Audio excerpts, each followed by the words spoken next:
All right, folks, coming up on Roland Martin Unfiltered for Wednesday, December 12, 2018. Pressure building on the governor of Tennessee to grant clemency to Cyntoia Brown. She was 16 when she killed the man who had sexually enslaved her.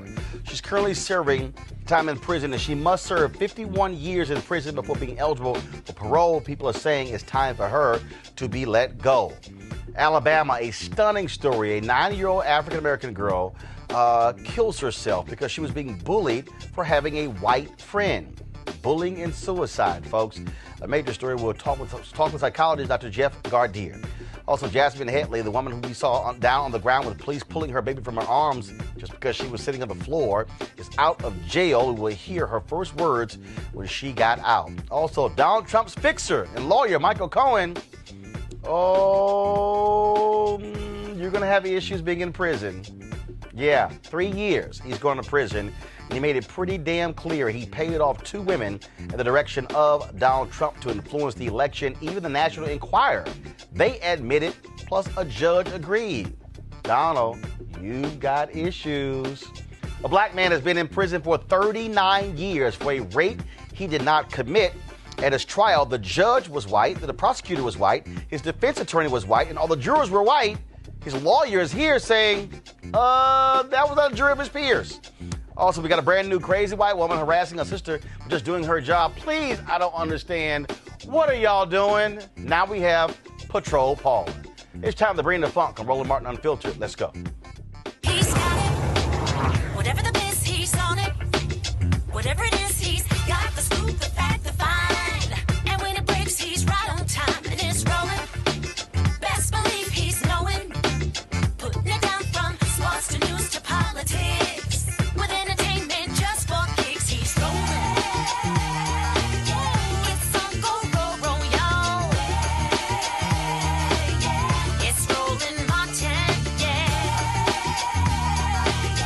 Rolling with Roland now. He's funk, he's fresh, he's real, the best, you know he's Roland Martin now.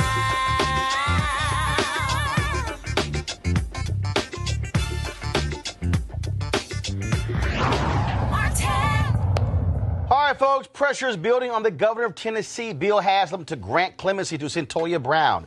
Remember, she was a young girl, 16, when she killed the man who bought her as a sex slave from her pimp. She was forced into prostitution.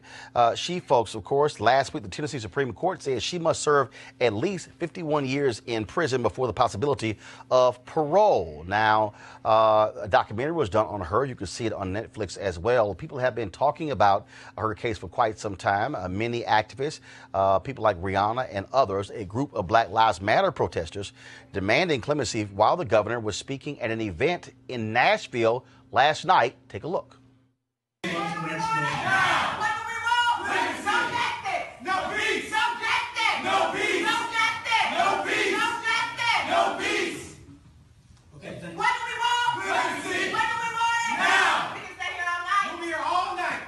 Okay. What do we want? Clemency. When do we want it? Now. What do we want? Clemency. When do we want it? Now. What do we want? Clemency. When do we want it? Now. Clemency for Cyntoia. Now, Governor Haslam says he is considering taking a serious look at granting clemency before his term ends. He leaves office on January 19th. Now, earlier this year, in the summer, he granted clemency in a case where a woman, she actually was sentenced to 25 years in prison for killing someone. He said the stakes were different. Critics say That woman was white. This woman here is black. What's going on here? How do you explain this? Let's go to our panel right now. Dr. Julian Malveaux, economist and president emerita at Bennett College. Dr. Cleo Monago, social political analyst and activist. And also Corey Whalen, writer and consultant. First time on the show. And so if you get hazed, don't worry about it. Always happens. So let's break it down this way. And so I'll start with you, Julian. 51 years. Now, this is a woman who was a girl who was forced into human sex trafficking. She ran away from home. Pimp sells her to this guy. This guy is abusing her, sex slave. She kills him. Prosecutors say, well, she was trying to rob him before she killed him. That was the reason for her being convicted of first-degree murder. But to think that a jury could not even factor in that she was forced into slavery and that somehow is not a mitigating factor, to me, is crazy. Sex trafficking in the United States is prevalent. Roland, one of the places I just learned it was prevalent is in Northern Virginia. Yes. The women who are also Maryland. The women who are sex trafficked tend to be obviously very young, but more black and brown than anything else. They are sold. They are abused. I can't even begin to fathom what has happened to them. The fact that the prosecutor hung his case on the fact that she robbed him. Well, maybe she was robbing him to buy food, because we really don't know what happens in these sex trafficking cases. But this is absurd. It is racist. It's beyond racist. It's sexist. It's disgusting. And this governor has the opportunity to weigh in on the side of justice. I don't know that he will, but I know that this is, unfortunately, all too common. And it really does speak to the disrespect and disregard of the humanity of black women and other women of color in the context of the sexual trafficking. Corey, the state parole board, they split on this, where some said grant her clemency, others said not in this case. But still, if you're a juror, if you're on this parole board, if you're the governor, to me, at some point you have to think. I don't know somebody who's saying, sure, I want to voluntarily be a prostitute at the age of 16, and then forced into prostitution. Then the pimp sells her to another guy who's an adult who is treating her as a sex slave. I don't know how you go, okay, you still got to serve your life in prison. I mean, the whole situation is completely insane. She was a child, and she was sex trafficked. And really, I mean, can't you argue that it was a matter of self-defense? We're in a situation here where we have a young girl. She's being pimped out, and the person we're fixating on in terms of who we're prosecuting is the young girl. It seems absurd. So I think absolutely that in this case, the governor should look at it and hopefully make the right decision. It's crazy that they're focusing on her robbery, so-called robbery, and not the pimp, not the guy who literally bought this woman. The whole thing is just insane. Cleo, first of all, she was convicted 12 years ago, 2006, sentenced to life in prison. The guy who she kills, real estate agent Johnny Allen, and somebody had asked me yesterday, whether or not the guy who she killed was white or black. Actually, he was white. And of course, it's got national attention here. But again, life in prison, and you're a sex slave? I didn't know that he was white, so he was white. Okay, well, I think that's significant. I think that probably is relevant to the decision that people made. And it's interesting that the term robbed is being used because she was robbed beyond compare. I mean, she was her freedom, her capacity to be a safe human being on the planet Earth was robbed. So I think it's peculiar, but now that I see that racial dynamics is starting to make more sense to me, why this makes no sense. But it's my perspective, frankly, that women or anybody is a victim of domestic violence should be able to kill their violator and go home and go to sleep.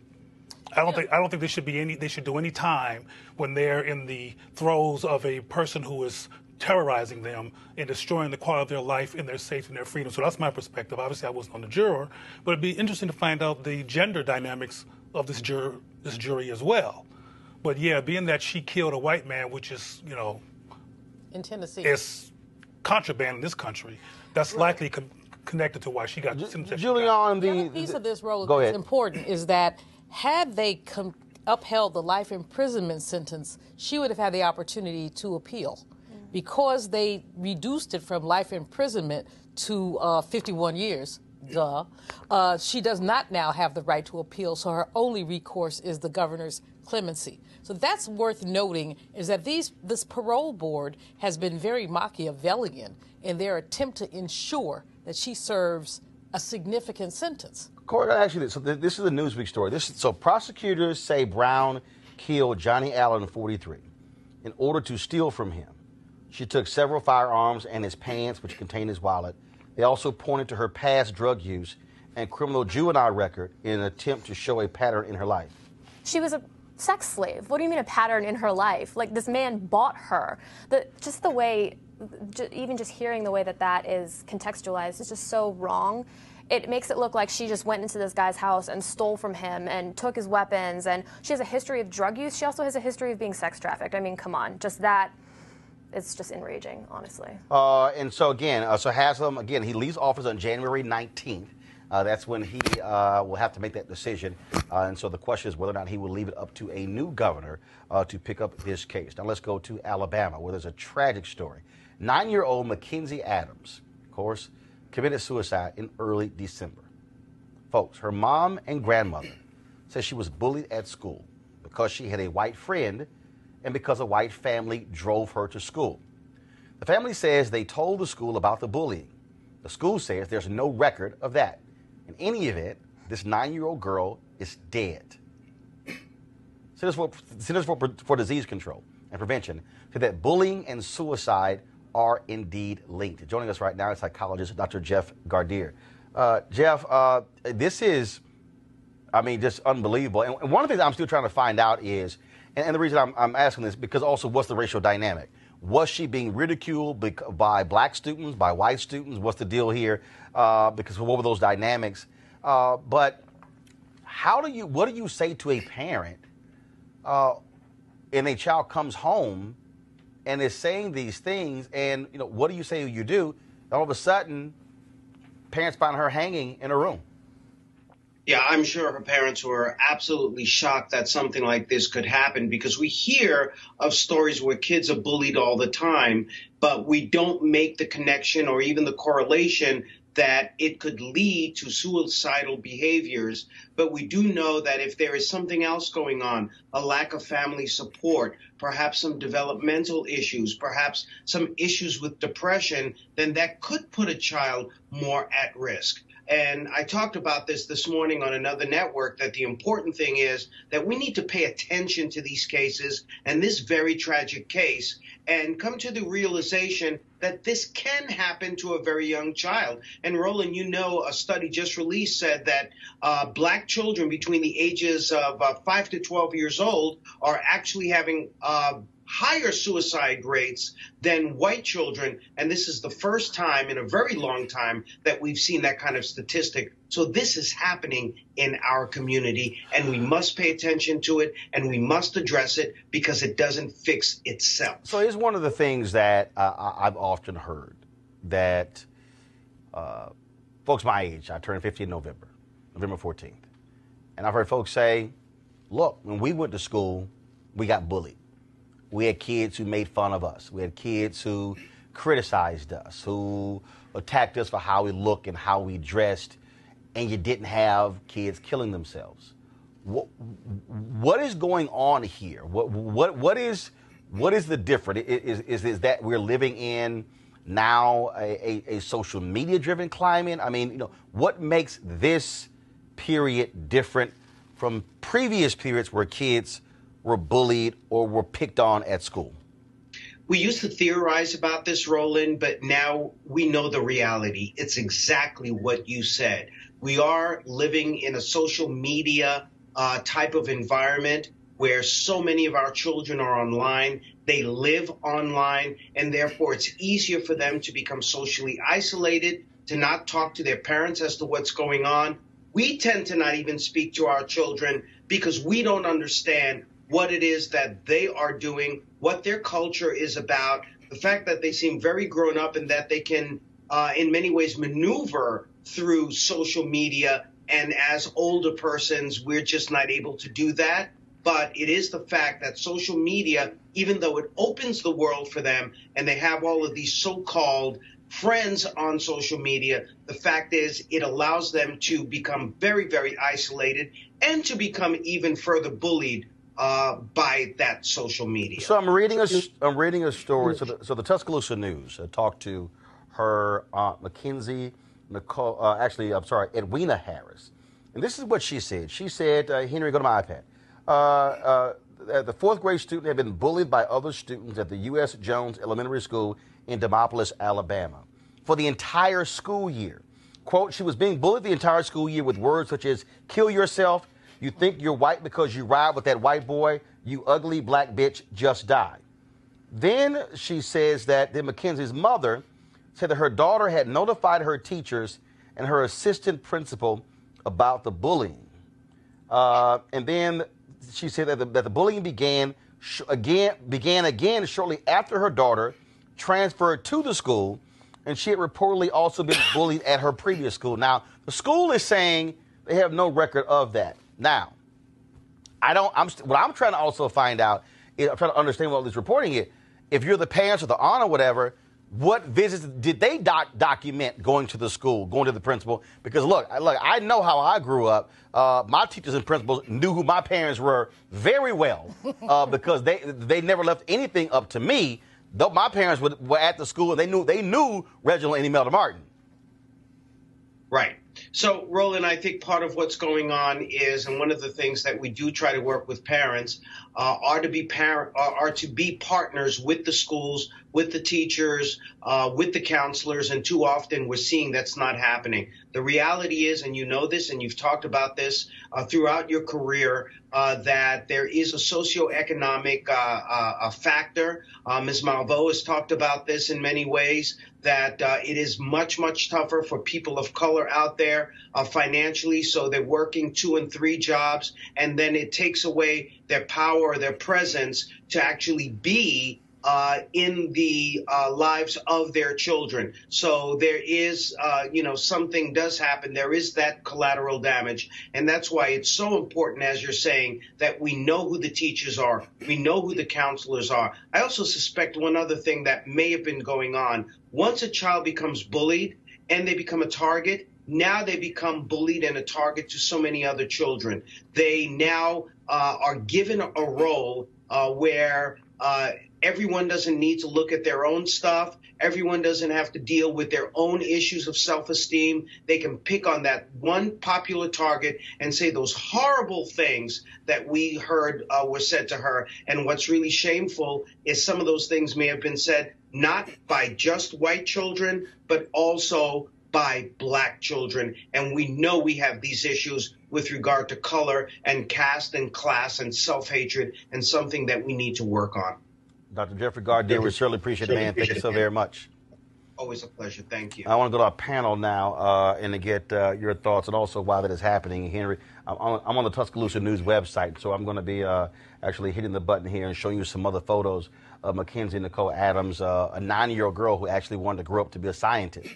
Cleo, I'm going to start with you, behavioral health analyst and expert. Just your thoughts on this tragic story. I think it's easy to talk about social media in isolation, but I think it's a huge issue missing from this analysis and perspective. This young lady was called ugly black, blah, blah, blah, blah, blah. One of the things that's happened among black children, particularly once you get past the 70s and the 80s, is that we're so busy assimilating and trying to do well in this society. We're not preparing our children to live in an anti-black society or a society with anti-black messaging. So they don't know how to negotiate with it because they have not been prepared that it's a reality. So when it hits them, they're like a deer in the headlights, depending on the child, and they become very vulnerable and traumatized instead of going, wait a minute, that's not true about me. I am not black and ugly. You got a problem, not me. And a lot of young children black children are not trained to realize that this is a society that's infected by a corruption called white supremacy and racism. The lack of critical analysis makes them second guess themselves and consider the ugly consideration around what they look like because the society is anti-black. All that to say, and to be repetitive on purpose, is that parents need to prepare their child for living in a society that, whether it's media or whether it's other kids at school, that's going to put out anti-black messaging. And they need to learn to separate the toxic behavior from who they really are. And frankly, based on my own work with youth, which occurs weekly, most children are not being prepared to critically analyze and reject anti-black notions. The lack of preparation, they internalize them, and they might wind up not just killing themselves. Some people don't do that, they just take drugs. Julian? You know, I can't tell you how many layers of heartbreak I experienced when looking at this story. First of all, because black girls are very rarely allowed to be girls. Black girls are always assumed, as black women are, that we can take it, that whatever comes at us, we're supposed to be able to take. But this was a 9-year-old. She was a 9-year-old. And, you know, what Dr. Gardere said, we've been together on more than one occasion and often talked about how parenting, Roland, everybody was not your parents. Everybody was not my parents. I mean, so a teacher could not look sideways at me without Protea Malvo being up in the school saying, what the you know what? And she didn't say the you know what, but she like, you better leave my child alone. But our parents understood the context in which we grew up. Many of these parents who are young sometimes, Roland, they didn't have good relationships at school, so they don't know they're supposed to go in there and put their foot down and say, fool, do not let anybody mess with my child. So the burden that our society places on black women trickles down to black girls, and this was a little girl. And so I literally, when I read the story, I cried. Because I just thought about the young women that have been in my life, both as a college president and as a mentor, and the many ways that we live in an anti-black society that hits you upside the head, upside the face. Yep. But then, how did these other children learn a meanness that allowed them to tell a little girl to kill herself? You know, there have been other things going on, but I think that the school clearly was myopic. I think that the parents were not involved early enough, and I'm not blaming them at all. But what I'm saying is that this is happening, and when we begin to unpack it in the context of a racist, sexist, capitalist patriarchy, we see how this young girl became a victim. Court. Well, I mean, obviously, this is a completely tragic incident. I agree with the other panelists that I think there are special and unique challenges that black girls face. And it sounds to me, too, like the school was not handling it well in terms of the mother saying, hey, we reported this, and then the school saying, we didn't know about this. So it's hard to say what kind of reforms need to be put in place there. But it does seem, especially with the upticking in these types of suicidal issues and whatever cyberbullying does play into it, I think that schools do need to be more involved. And hopefully, you know, this is a wake-up call to people. And this is the thing about that. When you think about this story and so many other stories, when you think about the interactions that go on with students every day, that teachers are not always around. Yeah. What happens on school buses? What happens literally in classrooms? What happens on playgrounds? What happens in lunchrooms? And we're hearing more and more of these stories, and we're hearing more and more again, of course, bullying. And I think also for a lot of us, when we think back to our childhood and how we grew up. Look, I can recall there was an incident on our school bus where these were some students, they were horsing around, and one of the students actually pulled the sweater of a girl exposing her breasts. And it was another student who was named Roland. So folks would blame me, and I'm like, hell, y'all talking about I wasn't even involved. And so there was some students who said, oh, no, we're going to beat him and his brother up. My dad was like, okay. So my dad rolls up to the school, gets on the bus, and says, who the hell is trying to target my sons? And one of the kids tried to sit here and be bold. This was middle school. And he pulls a knife out. My dad said, really? He said, give me that damn knife. Snatched it out of his hand. And literally said, let me be clear.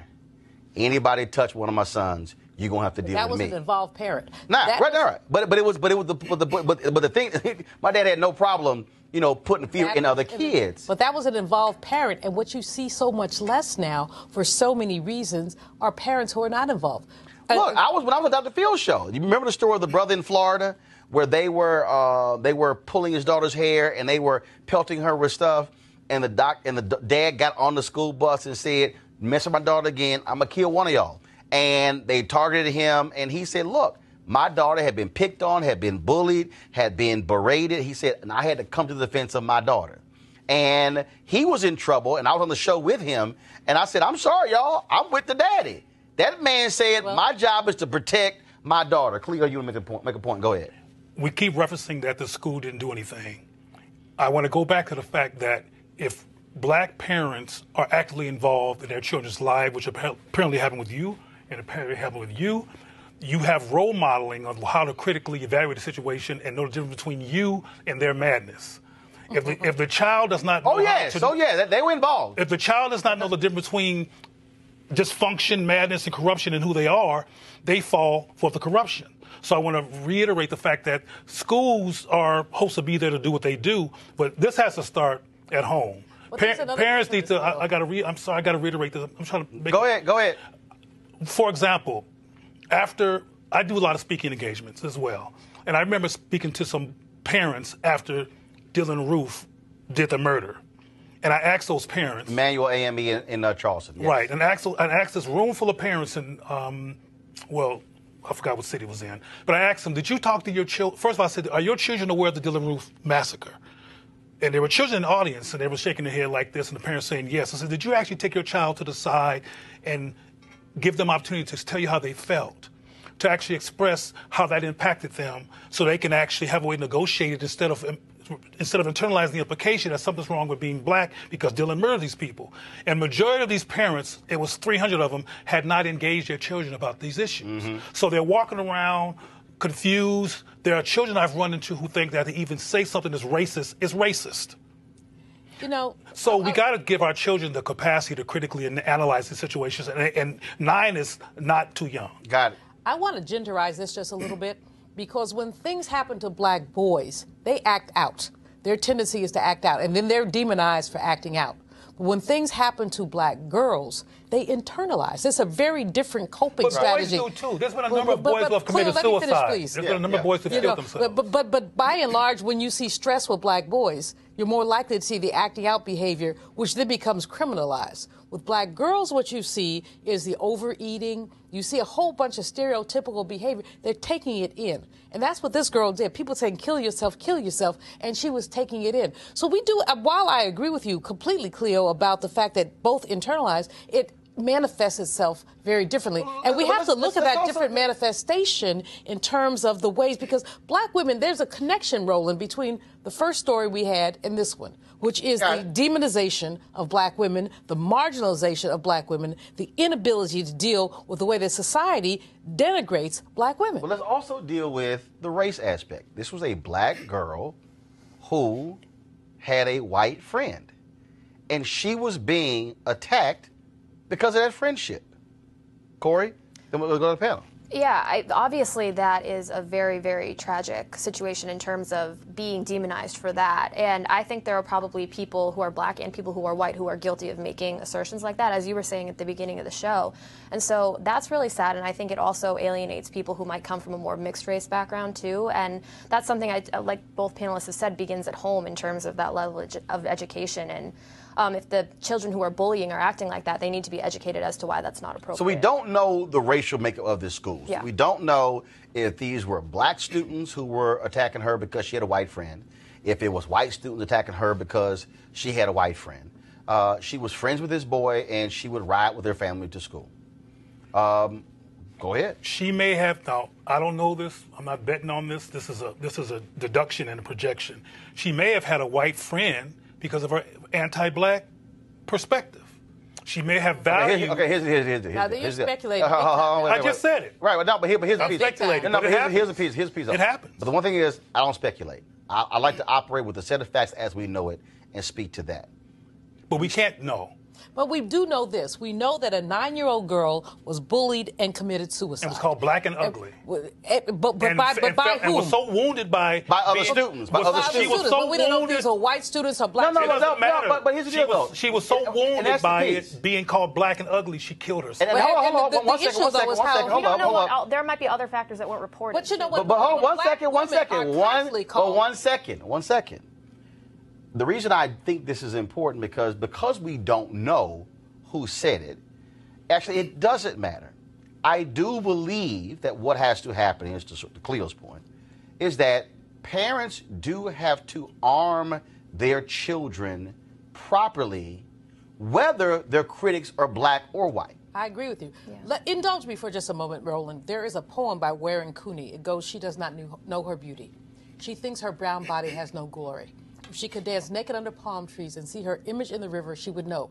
But there are no palm trees on the street, and dishwater gives back no images." This has been the space of black women, that we are very rarely lifted up as beautiful. If you are blonde, if you are white, if you are light, if you have green eyes, you are lifted up as beautiful. If you are just your basic black woman, you are not. And in a society that values beauty, black women, whether you're 9 or 49 or 29, are beaten down and have to have essentially the buttressing of our self-affirmation, and it simply does not often happen. This case of this young girl, of this gorgeous, phenomenal, wannabe scientist young girl, is a tragic case, but you see it replicated with young women who are 19 and other. And so I really, as I said, we take your first case of the young woman who killed her pimp, and then you take it to a 9-year-old, and it really, the continuing thread here is a denigration,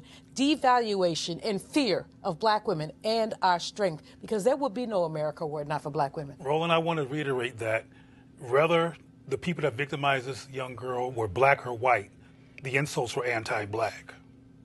Let's be real clear.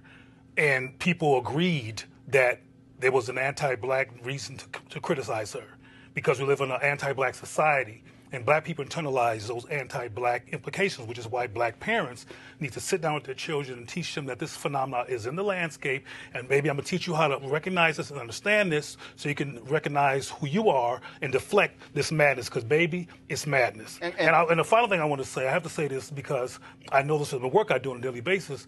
Dr. Malvo, everything that you just talked about that black girls go through, including eating in the whole 9 yards, black boys go through the same thing. Including dying in the arms of white folks. So remember the young man in L.A. with the congressman, whatever, I don't know what he was. Remember the young man, the young homosexual? Jamel. The guy was Buck was a big time.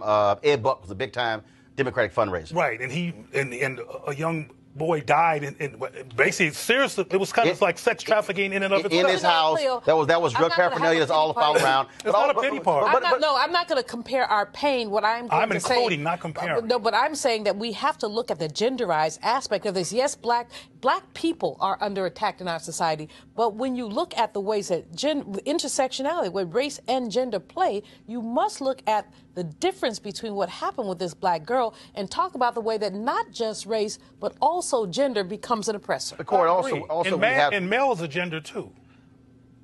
And Corey, we also have to deal with white parents and how their children are also responding to a black girl who is friends with a white student. Yeah, absolutely. That's 100% true. I grew up, my best friend growing up she had a black father and a white mother. And the first time I really realized racism was a thing was when we probably were no lot older than 6 or 7, and a woman across the street. I grew up just outside of Boston, which people think it's progressive, but there are also some race issues. No. I know. Well, in terms of it being a blue state, right? Right. It's a blue state, but that's a different deal. So this is the thing. So we've heard this lady was taunting me and my friend. Again, she's half black, half white. She was yelling across the street at this family, "Oh, you guys are the Oreo family," and making like very odd racial comments. And that was when I started to realize, okay, this really is a problem.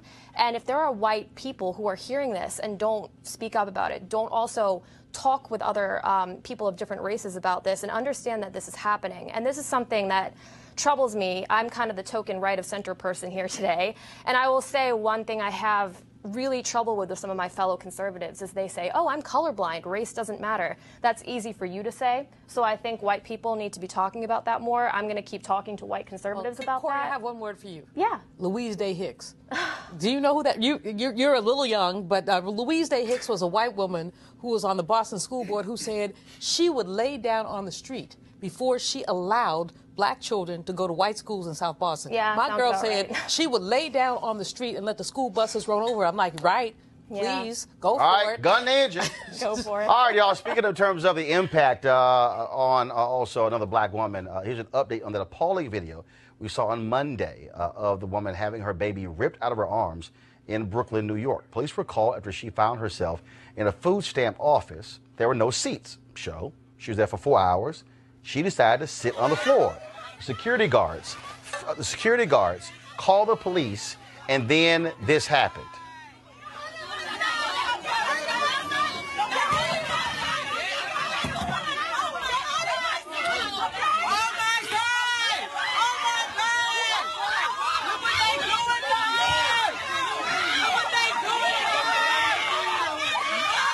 Now, the woman was being held in the New York City jail, the notorious Rikers Island, but a judge ordered her immediate release and all charges were dropped, but she was there for several days. Now she's free, and she got out last night, and here's what she said. I just want to thank everybody. Could you come up to the mic? Thank you. And all the support that I've been getting in New York, and just all the great people who's been supporting me. I haven't got to read all of the articles and just all of the great things and all of the love, and I'm accepting it, and I'm just so grateful to everyone, and I'm just happy to be free, and I just need to see my boy. So thank you guys. She has also now been reunited with her baby son. Now, here's the question. Would she be out of jail if there was no video? No, she would be. First of all, this thing, again, I guess, Roland, your theme today is how many different ways can we kick a black woman? But no, she wouldn't be. If this had not gone viral, so praise the Lord for these, and she not gone viral, she would still be there. The issue is the employee at a social service office who calls a police on a woman because after standing for 4 hours, she decides to sit on the floor. And literally, that was it. She literally she wasn't yelling and screaming. Oh, she just sat She was down sitting because she on the was tired. floor. Because she was tired because her baby boy probably weighed 20 pounds and she's been standing there for I don't know how long. So social service is social disservice. And I saw the congressman, not the congressman, the city councilor from Brooklyn on something, and he talked about the fact that this was ridiculous, but it was ridiculous. And what we've done is demonize people for their poverty. You are poor. You need food stamps. You go to get them. You're patient. You stand in line. That's what you do. You haven't yelled. You haven't screamed. You haven't done anything to anybody except just be black and female and hungry. And so, no, if this had not gone viral, her child would be in the bowels of foster care right now. Cleo? I was just writing about how thankful black people should be for the invention of this tool just this morning in something that I wrote for social media, because this society casually dehumanizes black people. I mean, you heard about the young man who was outside of his house celebrating his birthday and was anally raped by the policeman on the city streets. So that was on video as well. And the question goes back to that as well. If that was not on video in that instance, in this instance, of course we wouldn't have heard nothing about it. And I have to reiterate that this has been going on for a long time, and there's some people sitting in jail, like somebody we're going to talk about in a moment, for years, who if these existed a long time ago, they would not be sitting in jail. Yeah. So we should be grateful about the existence of this. We also know that there's been some people murdered with this being filmed, and they still didn't get justice. Corey? You know, the other quick thing. Hold on one second. Hold on, Corey. Oh, no, I agree with what they both said. I agree 100% that the cell phone cameras have made a big difference in terms of how the public gets to see these things. It's really beyond just comprehension that a woman who was standing in an office and then decides to sit has the cops called on her to begin with, and then it erupts into that kind of chaos. It is insane. And I agree with you that she'd probably still be in jail were it not for the video. Final comment. When we look at these things, even with these, the police try to make excuses for themselves. We saw this afterwards. This was normal protocol. No, it was not normal protocol. This was inhumane nonsense. And so the thin blue line allows these people, even commissioners of police, to try to make excuses. And that's where we have to stand in the gap. And so, Roland, thank you, and so many others have stood in the gap to say, this ain't happening. Well, also, I'm telling you, it's getting to the point we talk about body cameras for cops. Hell, black people going to need to wear body cameras. Like literally wearing a camera anytime you go out in public because you can't count on somebody else actually having their camera. All right, folks, let's talk about somebody white in trouble. Michael Cohen, Donald Trump's attorney. See, you ain't gonna switch it up. Huh? You ain't gonna hear that on CNN, or MSNBC, or Fox News. Michael Cohen was sentenced today to 3 years in prison. Of course, he had tons of jobs. He was Donald Trump's personal lawyer and fixer. He was executive vice president of the Trump Organization, the deputy finance chair of the Republican National Committee. And before he was sentenced, he said this, as quoted in the New York Times: "I blame myself for the conduct which has brought me here today. And it was my own weakness and a blind loyalty to this man," a reference to the orange one, "that led me to choose a path of darkness over light." Cohen said the president had been correct to call him weak recently, quote, "but for a much different reason than he was implying. It was because time and time again I felt it was my duty to cover up his dirty deeds rather than to listen to my own inner voice and my moral compass." Oh, but it gets worse for the Donald. Federal prosecutors in the Southern District of New York announced today that they had reached an agreement with the parent company of the National Enquirer, you know, that trash newspaper. National Enquirer, they bought and then buried the story of Donald Trump's alleged affair with Playboy model Karen McDougal. Now, the prosecutors said that the National Enquirer admitted they did that in order to aid Donald Trump's campaign and to have an impact on the election. Corey, Donald Trump keeps saying, "I'm good, I'm in the clear."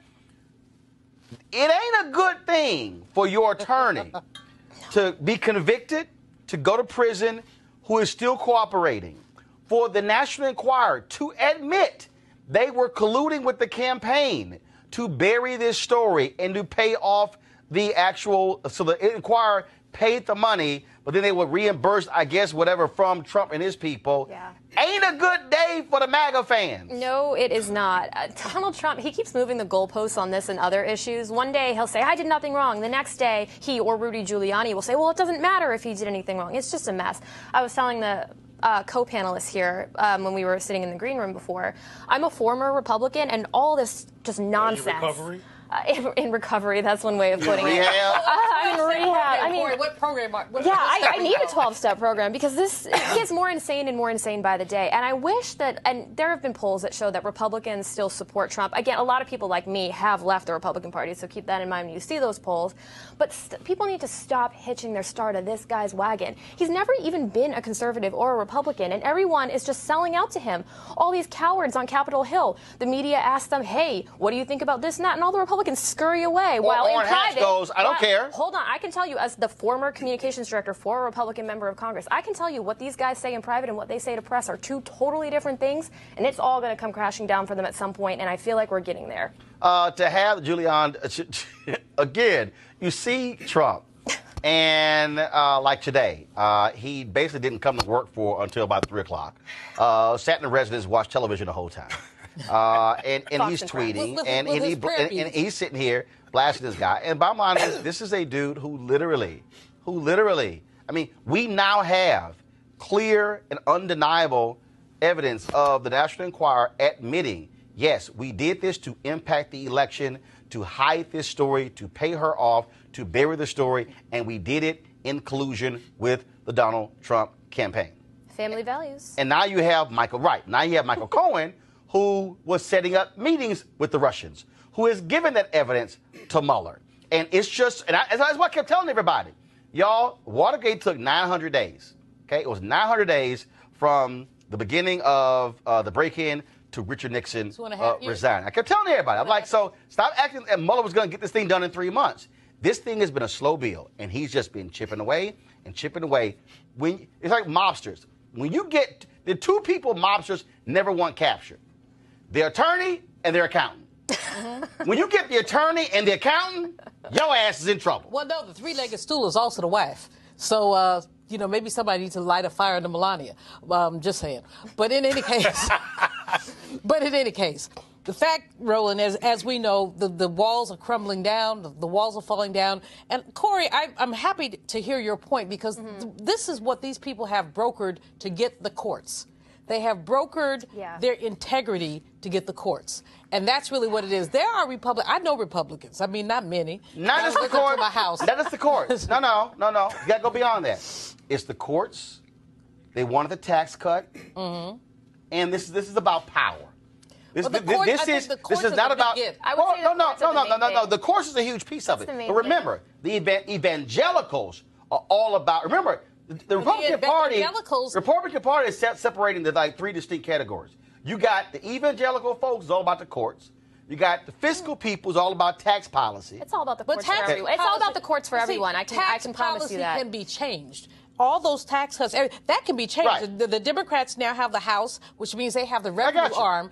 But the courts I think has been Of their course. big thing, and the evangelicals with the abortion stuff, that's been their big thing. And the fact is that these people, like I said, I don't let them in my house, but I do know Republicans. If they come in, they come in stealth. But anyway, when off the record, they talk about how horrible this man is, how wrong he is. They about can talk power. about indicting him, but they are happy that they have Gorsuch and Kavanaugh, which means that there was a punt last week.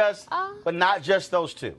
Again, it goes beyond. It goes to the appellate courts. It goes to the federal judges. Please, they got 90 judges. But also, it also goes into those who are in power on Capitol Hill. Cleo, again, as every time the best person for Donald Trump, in terms of to nail him to the wall, is Donald Trump. He literally runs his mouth so much because he goes, I didn't know. Okay, I didn't know, but I didn't know. All right, I did know, but I didn't tell him. But it's criminal. Okay, I did know, I did tell him, but I really didn't know. My man, it's like every time you talk, it's a changing story. But see, nothing that comes out again and again about Donald Trump is shocking to anybody who's been paying attention since we've known of his existence. Well, no, a lot of us, it's not shocking, but for those who were ardent supporters, it's chipping away at his wall. He's losing support. He's losing support in suburbs, among educated white voters. Like, literally, the last remaining group for Donald Trump is going to be non-college white men. That's his last group. Pardon me for being cynical, but I'll believe it when I see it. Like I said, when we talked about what happened in Florida and Georgia, sometimes white people say stuff publicly because they don't want the association, so they do rhetorical disassociation. I got it. And then vote for white power behind the curtain. But here's the piece. But here's the piece, though. They lost seats in North Carolina. They got totally wiped out in California. Okay, they lost seats in Texas. All right, so it's not like Donald Trump supporters didn't lose. No, they lost 40 seats in the House. All those places, I mean, Pete Sessions in Texas, in Dallas area, got beat by a black dude. Okay? I'm just trying to let you know, in the Dallas area, that ain't easy. I'm real clear about that. So I'm just saying that. I want to see what happens when the dust clears. Oh, no. Well, first of all, the question then becomes what happens in 2020. Does he get indicted? Does he get impeached? Is he thrown out? The question, what happens then? And will people still turn? But what I'm saying is, what is happening? He is seeing an erosion of support. The question is, will they take that erosion of support in polls? Will it transcend to not voting for him in 2020? Exactly. That's the only question. But again, go ahead. Said that they say one thing publicly and they say another thing in the rooms that she's been in. Go ahead. They do. I mean, but also, like, pretty much all politicians do that, depending on the issue. But as it pertains to Donald Trump and a lot of Republicans, not all, but a lot, that is the case. That being said, we were talking about how Watergate took a long time. We do not know what is going to happen between now and 2020. We could find that this whole Russia thing, really, there's not much to it. That's possible. I don't think we know. This campaign finance thing, we just don't know yet. Corey, we don't know yet. Girlfriend, wake up and smell the coffee. Look, I don't like Donald Trump. I would love to see him being taken down. We don't know. We don't know all the details. We don't know what the yet. finale will be, but what we do know is what we're seeing right now. But that will affect 2020, though. Of My course it point will. is with Republicans, if we keep the status quo of, like, no one really knows for sure, I don't think the support will get totally eroded, but it could be that everything blows up in 2020 and Republicans... Hold on. If Democrats have the white person, they could wipe him out. The question is who their white person. Here's the piece. We gonna know, but all I'm saying is, while we getting there, some folk keep going to jail. All right, folks, time to go to a break. One of our partners here, of course, we want you to write this website down, marijuanastock.org, marijuanastock.org. And so here's why. As we transition into the holiday season, this is the time, of course, when we start thinking about giving and sharing. And sometimes the best gift can be something you give someone, which is an opportunity that can potentially change their lives. That's why our friends at Transatlantic Real Estate have created an investment opportunity for the everyday investor. It involves legal marijuana and crowdfunding.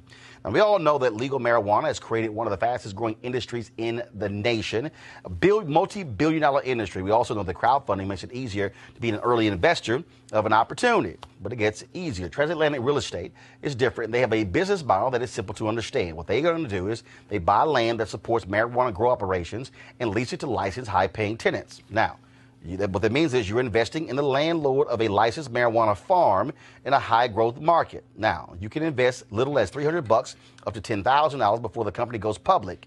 And here's the piece. They have recently extended the offer, which means you still have time if you take action now. Now, keep in mind, you must complete and confirm your application to participate, so be sure to complete the process. Now, look, don't spend all of your money over the holidays and end up with empty pockets. Instead, get a return on your investment. You can also consider making this an investment for someone special. To get started, go to marijuanastock.org. Marijuanastock.org. If you want to get in the game, you can do it now. All right, folks, here's another story that is pretty crazy. At 18 years old, Elmore Daniels was tried, convicted, and sentenced to life in prison for a rape he says he didn't commit. It was an all-white judge, all-white jury. He is now 56 years old. Has been in jail for 39 years. His attorney appealed his conviction based on flawed testimony that he says proves his client was wrongfully convicted. Attorney Emeka Igwegwe joins me now to give us the status of this case. Emeka, how you doing? Hi, Roland. How you doing? So he's saying, I didn't do it. He's been in jail for 39 years. What are you presenting to show that he did not commit this crime? Well, first of all, Roland, got me on your show. Your viewers should know that at the age of 18, my client, Elmore Daniels, was given a life sentence for a crime he didn't commit. It's important to know that he's not getting off on a technicality. He's getting out because he's actually innocent. He had a strong alibi at the time of trial. We know that the state's key witness, a 15-year-old, lied on several occasions, and only when that witness was threatened with being charged with the rape because he himself was a suspect did he finally mention the name of my client, Elmer.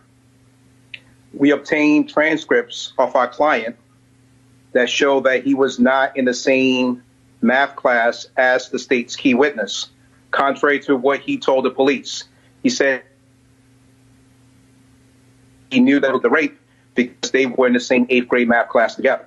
Now, you would think the prosecuting attorney would obtain the transcripts of my client, or his defense attorney would have obtained the transcripts as well, too. Unfortunately, neither one of them did, and Esther Klein was convicted. We know from the statements of the witness of the rape victim that my client did not match the description. She said my client had a broad nose, and my client has a narrow nose. She said my client had bitten fingernails all the way to the cuticles, and a court-appointed psychiatrist who looked and examined Mr. Daniels was prepared to testify to the judge that my client's fingernails had never been habitually bitten. So I'm just giving you a small example of all the evidence that didn't come out on trial that proves my client was, in fact, actually innocent. And so you said you also have some very important news you wanted to share. What is that? Well, today, after 39 years in prison, my client's birthday is today, and I'm pleased to announce to your viewers that the judge signed the order to dismiss the indictment against Mr. Daniels. We're breaking up. Go ahead. We've been Okay, actually, hold tight 1 second. 48 hours. Hold tight 1 second. Hold tight 1 second. I'm going to do this. Hold tight 1 second, guys. Take him off Skype. Call him on the phone. I want to get a clear connection so I can be sure to hear correctly. And so please take him off Skype, put him on the phone so I can get a better understanding of what he's saying. And so let me roll back the details of that, okay? So we were talking about, again, this man who was convicted, 18 years old, Elmore Daniels. He's now 56 years old. He's been in jail for 39 years. and his attorney, Emeka, was just saying that the judge in the case has signed the order to actually vacate the conviction. And so when we get him on the phone, we want to be sure that we can hear him. So guys, let me know how fast we can go ahead and get that done. And so again, his attorney appealed the conviction based upon the flawed testimony that he says proves his client was wrongfully convicted. And so he is saying that the judge has actually done that. And so I want to get him back on the phone so we can finish hearing exactly that judge's decision. So we'll go ahead and wait for this. You there? All right. Are you there? Hello. Yes, I'm here. Okay, gotcha. So you said that the judge in the case signed the order today. What that took place? What time today? And go ahead. That's correct, Roland. So today, on his 57th birthday, the judge signed the order to dismiss the indictment against Mr. Daniels, and within the next 48 hours, Mr. Daniels, after being in jail for 39 years for a crime he did not commit, is going to be released within the next 48 hours. So what a birthday present. On his 57th birthday, he gets the news that the judge has agreed to dismiss the indictment against him. First of all, where did this take and overturn his conviction. Where did this take place? This took place in the state of Delaware, Wilmington, Delaware, to be more specific. And so with the judge signing this order, will he be released? And when will that? So explain that process. So the background was we've been working on this case for over 2.5 years, and the state of Delaware has resisted our efforts throughout the course of this last 2.5 years. When we finally presented them with evidence, and the key piece of evidence was when we got the transcripts, we noticed that there was a special agent from the FBI named Michael P. Malone. And Michael P. Malone was a hair forensic expert of the FBI who went around the whole country, testified in thousands of cases throughout the country, that he could, by examining hair, determine who the hair belonged to. So in Mr. Daniels' case, he testified to the jury falsely, as it would turn out, that hair found on the victim's underwear belonged to my client, Elmore Daniels, and hair found on pants belonging to Mr. Daniels belonged to the victim. And when we got involved, we requested that the FBI and the United States Department of Justice review the transcripts of Mr. Daniel, specifically regarding Special Agent Malone's testimony. When they conducted that review, they wrote back to the Attorney General of Delaware that they admit in this particular case, this agent testified falsely. And as a result, they requested that the Delaware Department of Justice consider dismissing or consider reviewing this case in light of the false testimony. And despite us presenting that to them and other discrepancies in this case, the Delaware Department of Justice refused to release Mr. Daniels. They, in light of the discrepancies, they offered us a commutation, which means Mr. Daniels' sentence would have been lessened, and he would have come out of jail, but he would still have been a convicted sex offender and would have had to register as a convicted sex offender under Megan's law. We refused because my client is innocent. They then offered a pardon to support a pardon application to the governor, and once again, my client refused because he's maintained his innocence for 39 years. So finally, when we gave them the transcripts that showed their key witness lied by stating that he recognized it was my client who committed the rape because they were in the same 8th grade math class together, that was the final straw that where the state of Delaware realized they had no choice, and they're the ones that filed the motion to dismiss the indictment against my client and to overturn his conviction. We, of course, filed a response saying that we concur that the indictment should be dismissed, and the final thing that needed to occurred today when the judge signed off on the order dismissing the indictment against Mr. Daniels and overturning his conviction. So when is he going to be out? That's the million-dollar question. We expect Mr. Daniels to be released within the next 48 hours. The prison needs to process his paperwork, But within the next 48 hours, Mr. Daniels, for the first time in 39 long years, will be able to walk the street without the stigma of being a convicted sex offender. He'll be able to celebrate Christmas with his mother, who is still alive. She's in the 80s, and his mother has waited for 39 years to celebrate Christmas with her son. We'll love for this to happen, Emeka, when he is released. We'd love to have both of you back on the show to talk to him about his fight for freedom and how he never gave up on his innocence. We would love to, Roland. Thank you for the opportunity to tell your audience about this case. I appreciate it. Thank you so very much. Quickly, I want to go to our panel. We saw in Texas when Craig Watkins was the first black elected DA in Texas, how he created this division to retest a bunch of different cases of DNA, and probably more than 30 people actually have been released, and they've actually made that as a mainstay in that office. We've seen other progressive DAs do this. The worst thing in the world, I think, is when you have prosecutors who refuse, in their quest to believe they're never wrong, how they will stand by wrongful convictions because they don't want to say we screwed up. And the biggest problem for me is that you don't have the kind of backlash against prosecutors who withhold evidence, who lie, who knowingly will allow cops or other witnesses to lie, and nothing happens to their careers. And that's just one of those things that I think if you're a prosecutor, not only should you no longer be a prosecutor, you should lose your law license if you had a part in somebody going to prison and who didn't do it. Corey. Well, I will say this type of case, and I'm so glad to hear Mr. Daniels is getting out, but this type of case is actually why my opinion on the death penalty changed. I used to be pro-death penalty because I think from an emotional standpoint, it's easy to say when you know for sure someone has done something, okay, you want that retribution.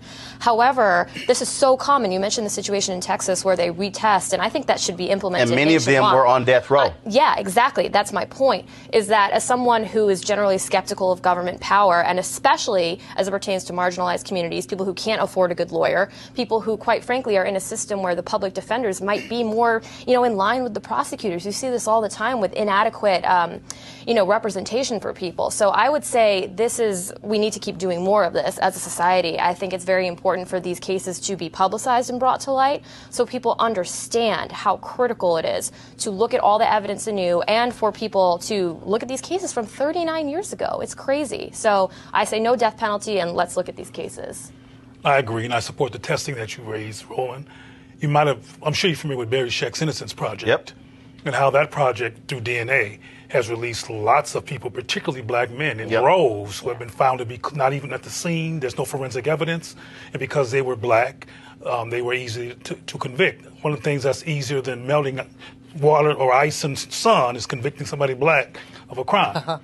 And I'm glad that these situations are bring themselves forth, because this is a biased society when it comes to law enforcement. And here we go again. But in Mr. Daniels' case, he was released, and that feels good. Roland, I chair the board of Push XL, which is Reverend Jackson's educational arm. We've got a staffer in Chicago, Johnny Savory, who was convicted at age 14 of a rape that he did not commit. His mother maintained his space at the dinner table for over 30 years, had his plate sitting there for over 30 years.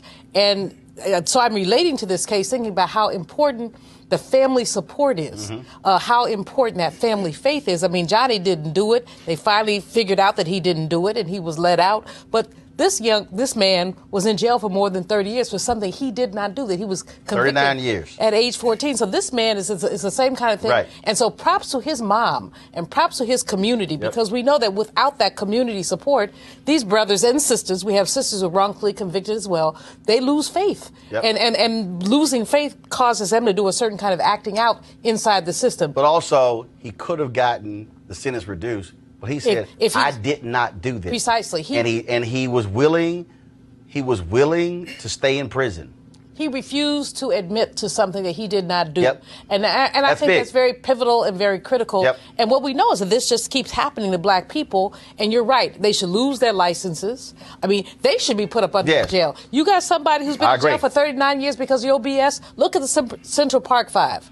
Those thing. DAs still do not admit and are they still did anything defending wrong. it. And are Yeah, still they defending don't admit they it. did And anything one of wrong. them is a law professor, I think at Columbia or one of those schools. I don't know how. I don't know how. Y'all's president. I don't know how in the hell. I was about to I don't know how. Y'all's president of the United States. I don't know how in the Your hell. president, don't I don't give know him how in the a hell beat. she teaching anybody. All right, y'all. So you know what? So here, this is a regular feature on our show. This is a regular feature on our show, and we call them crazy ass white people. Here's the first crazy ass white man. Tennessee nurse, yes, Corey. It's called crazy ass white people. It's fine. There's plenty A Tennessee of nurse was racially profiled by a sheriff's deputy while trying to care for a white patient. Y'all, Stephanie Dash, a home health nurse, was questioned after entering her patient's home last week. The deputy peeked through the window when Dash arrived, knocked on the door to question her. Now, the white patient explained to the deputy that Dash was her nurse, but the deputy told the patient that she had received a call about a suspicious person in the area. Now, the deputy, identified as Rhonda Casillas, wasn't convinced, so Dash went out to her car to show the deputy her ID badge for the hospital she works with, as well as her nursing equipment. Dash even went further and called her employer to verify that she was indeed working there. But Casillas wasn't satisfied and waited outside of the patient's home until Dash left. Dash, as well as her employer, has filed a report against the sheriff's department. And the sheriff's department says they're investigating the incident while the deputy remains on patrol. How in the hell is the deputy still even patrolling?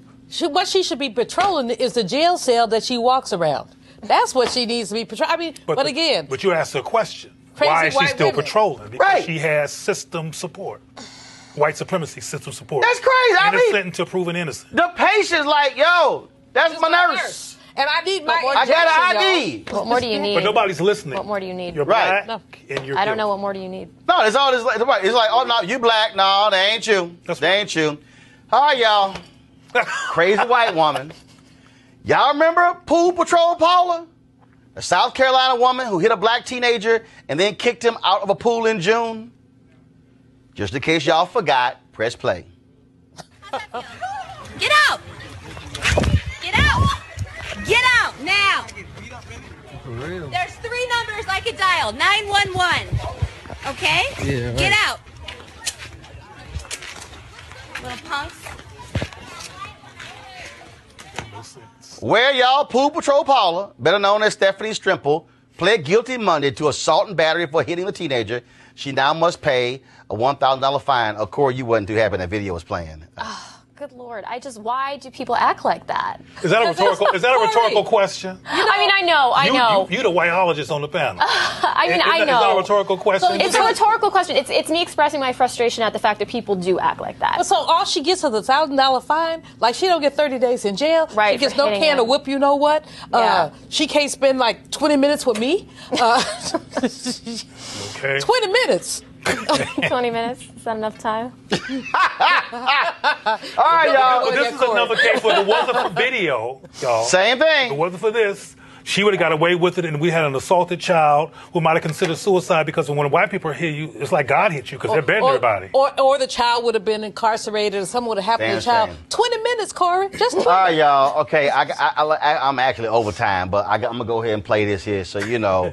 Y'all know. First of all, Fox News won't call me. I wonder why. I don't know why. I mean, come on. They call everybody. They call other people. I got all these black people who come on my show. They call them. They'll never seem to call They don't me. call me either, Roland. They don't, but just like, come on now, y'all know brothers now, but check this out. So yesterday, Juan Williams was on the 5, and then y'all know Jesse Waters. Y'all know, Mr. Family Values. You remember he's the one who was married. Then he was cheating a side piece at Fox News, and he was cheating on his wife with the side piece. But he Mr. Family Values, and y'all know Donald Trump just love him to Jesse Waters too. I guess they got them side pieces in common. All right, so they were on the show, and then this went down. Says there are diseases down there with the caravan. That's ridiculous. I'm not demonizing it, Juan. That's just a fact. I tell you what, we're not spreading disease. We're spreading falsehoods. But right now. look it up on Google, people. The bigger one Google is it. the drugs that you often cite. And again, he says drugs are coming through that southern border. And everybody says, no, in fact, most drugs come through legal ports of entry. Well, you would know, Juan, because you sound like you're high right now. Yeah, right. But this always comes down to the bottom line, process versus chaos. Yeah. And so, did he just say? Let me help y'all out. First of all, Juan is nice. Okay, Jesse Waters had actually told me, it sounded like I was high. Have y'all actually heard some of the crazy stuff that come out Jesse Waters' mouth? I mean, that means he must be on meth and crack at the same time.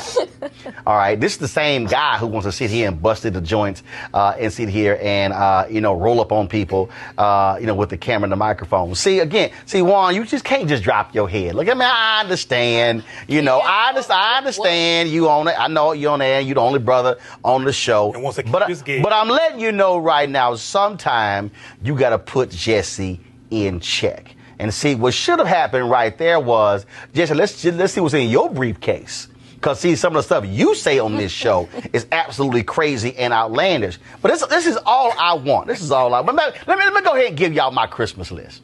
This is my Christmas list. I just want one invitation to Jesse's show. Just give me one. All I want, Roland. I ain't done. I just want one invitation to Sean Hannity's show. Y'all know he running from me.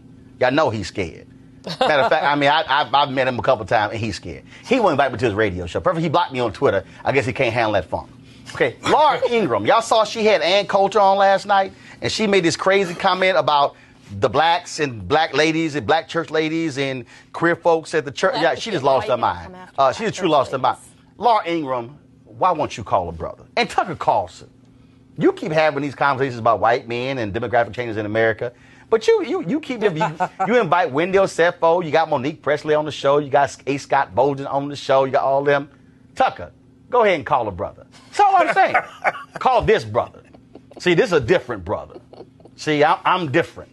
Now again, I know how y'all roll, and so I would appreciate it if Fox, y'all say y'all fair and balanced. Y'all say y'all want to have great debates. All I'm saying is, all I want for Christmas is for y'all to call a brother. Because, see, I think a lot of y'all scared. I think y'all actually scared to call a brother like me. Because I think y'all scared y'all white viewers may go, damn, he making sense. It's like Lou Dobbs. Lou, you used to call me at CNN until your ass had a lobotomy and then you went to Fox Business. Now you done lost your damn mind because I don't know what the hell you saying half the time. And so, Lou, matter of fact, Lou, you same way, you blocked me on Twitter. I don't know what's up with you. I don't know what's up. And remember Eric Bowling? That fool, he blocked me on Twitter as well. And so, matter of fact, Abby Huntsman, when she was at Fox, she got mad because I criticized her a couple times, and then she blocked me, but now she on The View, and then they go get a talent coach, go get her a talent coach because she boring as hell. All I'm saying is this here. Fox News, y'all can call a brother. I won't bite. I promise. Matter of fact, I will go on y'all show, and y'all can tie my hands behind my back to debate. Then it probably still going to be a little unfair. That's probably why y'all not going to call anybody. But please, don't try to tell Juan Williams he high, because Jesse, we know you high. Say what up to the side piece. All right, y'all. It's been a great day. We certainly want you to support Roland Martin Unfiltered. Go to RolandMartinUnfiltered.com to join our Bring the Funk fan club. We want you, of course, every dollar goes to support our show as well. And so we want you to do that. Do we have the video of all our fan club members, y'all? Okay, cool. So I'm going to say bye right now. And so what you're about to see the video of all the people who've actually joined our fan club. We want you to be on this list. We're going to run this twice a week. And so if you don't contribute, your name will not be on here. So become a charter member of the Roland Martin Unfiltered Bring the Funk fan club. We appreciate it. Thank you so very much. See, that wasn't too bad your first time on the show. No. See, you didn't come on talking crazy. This is the thing. I mean, I am conservative, but I happen to agree on these issues. Right. So we're going to have you back. We're going to have you back when you don't agree. Yeah, bring me on to debate fiscal issues. Yeah, no, all right. Don't ask for some stuff. You might get it. That's fine. So it's all good, though. So we'll have you back, Corey, Cleo. Thanks a bunch. That's Super Black. We appreciate it. And Julian Malvo, thanks a bunch as well, folks. I will see y'all guys tomorrow on Roland Martin Unfiltered. Here's all of our fan club members. Holla!